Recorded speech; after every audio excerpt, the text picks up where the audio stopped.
So I was there for about 10 and a half months. My grand total of my tour came out to about 12 months, a year. Recently, I was invited after I've been a member of the Iraq Veterans Against the War for about a year now.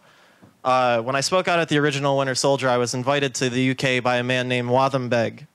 Muazzam was detained in Pakistan after the United States implemented its strategy of issuing money to any Pakistani who turned in a non-native Muslim man, primarily from Afghanistan, who had come across the border from Afghanistan. The Pakistanis, who were largely poor, were given a large sum of money to turn in any non-native Muslim man. Muazzam was turned in the middle of the night. In the middle of the night, a group of special forces came into his house in Pakistan, which is not a country that we are officially even operating within. And they took Muazzam away from his family. They lined his family up. The last time he saw them before they put a bag on top of his head and he left his home for 3.5 years was his entire family sitting down, zip-tied with guns pointed to their heads, with a bunch of American soldiers screaming at them, dressed in raggedy special forces gear, all painted with mud and stuff and trying to look like Muslims, which they can't pull off. And that's it. And then black. And then he spent the next 2 days with a bag over his head being transported from place to place.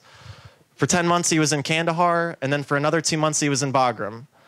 He was repeatedly abused, beyond anything that I can express to you, nor do I want to. And then he was transported to Guantanamo Bay, where he spent 2 years in an isolation cell.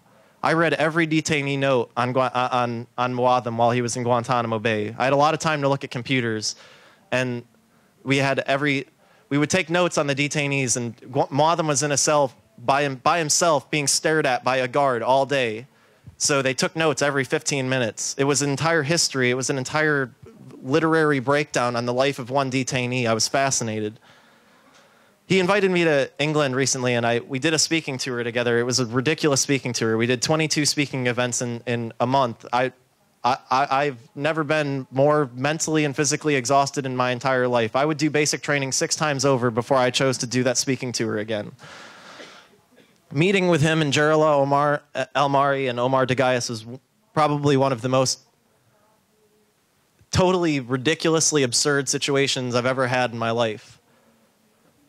5 years ago, we'd all been wearing a uniform that to none of us made any sense. We didn't want to be that. I'm not a soldier. I didn't ever want to be a soldier. I was just trying to make out on some college money. That's not me. That's not who I want to be. They didn't want to be detainees, so we sat across from each other inside of these cells for 1 year of my life, and they sat across from other boys that look just like me when you've got one white head poking out of a green suit, and that's it. And for the first time ever, we were able to get together.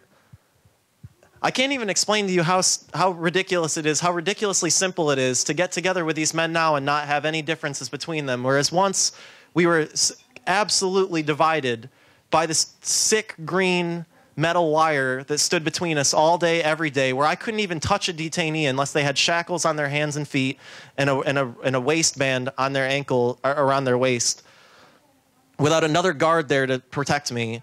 Riding around in a car with these two men now around streets in London, which were terrifying enough on their own, and how normal that felt. To see them inside their houses, to see them with their families, to see their kids, to see that they eat, that they sleep, that they're human beings, that they breathe, that they pray. They're just like anybody else. They've got problems. They've got good things. They've got all kinds of things in their life. They're just like any other human being. One word came into the media. One word came into our society, and that destroyed their whole lives.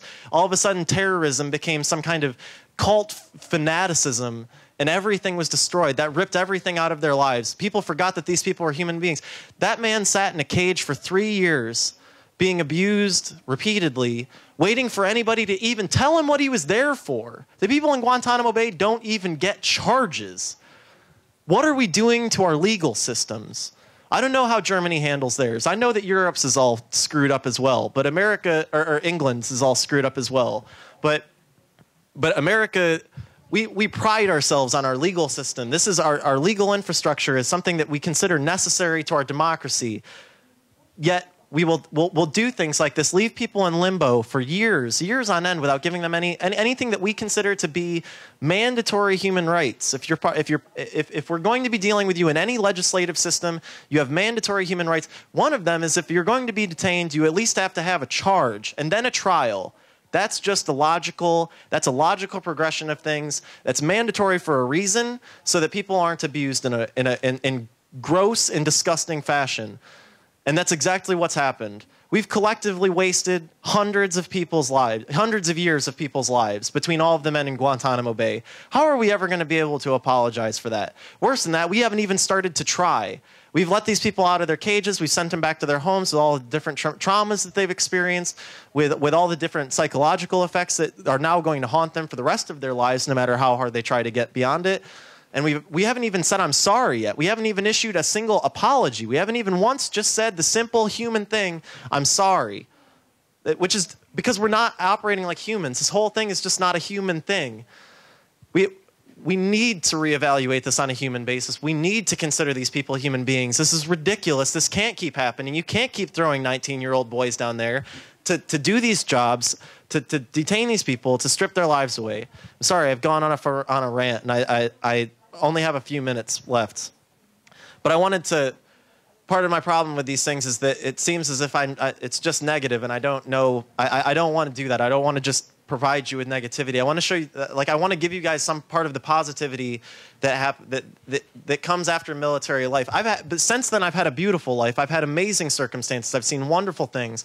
Even in Guantanamo Bay, I saw many of the beautiful things in the world, and life and existence and being a human being and being alive and seeing the spectacle, and even that happens. And I think that it's phenomenal to be here. I've experienced trauma, but I'm not trauma. I'm not post-traumatic stress disorder. I'm not these easy terms and little boxes that people want to shuffle me into. I'm not manic depressed. I'm not massive depressed. I don't have anxiety issues. These are psychological terms that they try to rope you into because of the shit that we see in the world. Those aren't me. I'm more complicated than that. Everyone's more complicated than that. We've seen trauma, but these things take more time than that. They take explanations. Post-traumatic stress disorder is just that people thinking that other people don't want to listen to them about their stories because we have all this garbage in our heads now. But I finally discovered a way to start expressing this, and we're finally getting ourselves together in a way that helps us with this. Drew Cameron came up with a project a long time ago called Combat Paper. We started cutting our uniforms up into small bits, and then we pulp them and we turn them into paper. My uniform that I wore every single day in Guantanamo Bay is now a bunch of sheets of paper that are sitting behind me that I'm trying to hawk off on people so that I can keep eating in Europe. This is how we turn good, bad, terrible, awful things into something positive and make something of our lives when we come out. This is why these organizations are important for us. Drew Cameron's only capable of doing what he's done and affecting my life in the manner that he has because of Iraq Veterans Against the War, because of the organizations that help us, and because you guys come out here and listen to us, you support us, and that you listen for once in our lives, walking around in the madness of this world with these total absurdities in our brains and all the things we've seen, we get a chance to tell them to people, and that means a lot to us, and it really helps. It really helps for us to enter a new stage of creativity and to change this into something else. I'm currently working on a project where I'm interviewing homeless veterans. I've spent the last 8 months of my life as a homeless veteran. I haven't had a place of residence. I haven't had anything other than a rucksack that's now sitting in a hostel now full of my shit. And I just walk around with that from place to place to place and sleep with other veterans and sleep in people's houses and eat their food. I steal food from grocery stores. And I interview other veterans who have come back to the society after having seen the things that the myriad crazy shit we've had to see, and trying to fit back into the society, but it doesn't always work. You can't always find your way back in. You leave and you experience a number of things and you come back and you're a new human being, and all of your friends have gone on. They've continued to go to school. They've continued to fall in love. They've continued to do all the things that make being a human awesome while you were sleeping in a small, crappy cot with a bunch of people that snore at night.